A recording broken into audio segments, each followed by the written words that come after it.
Hello guys, ang mga pagguba og TV. Kinahanglan lang kag star screw or Phillips screw. May upat ka screw. Nadagko. Kuha natin na siya pati kitang ikalima sa likod.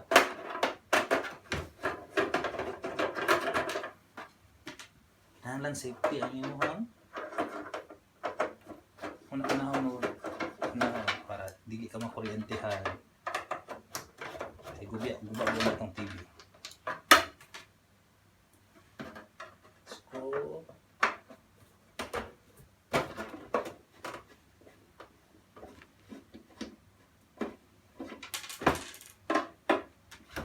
Screw kalima. Kailangan flat ang ato ang table. Then itong bilhang dumay sa ilaw isa niya pagtaas. Okay, luag na siya. Kuha na to sa likod. Wow, mugaw ang TV.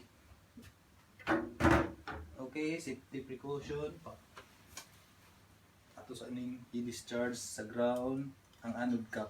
Okay, delikado kay ni mamurinti.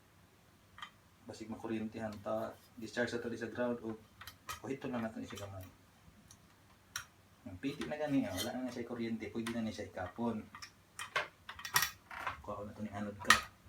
Muna yung unang nakatapot sa picture tube. Next is tuning kuha ko ng easy plug, easy cord, then degaussing coil. Tapos vertical wire sa ingon sa deflection yoke. Tapos CRT ground. Tuning CRT ground. Tapos CRT, hinahin nyo natin ang CRT kay mo ni mag-damage na ng buto na itong picture tube. Last is speaker wire. Then separate na nato ang board sa ato ang TV. Kuha na. Okay. So, latest model.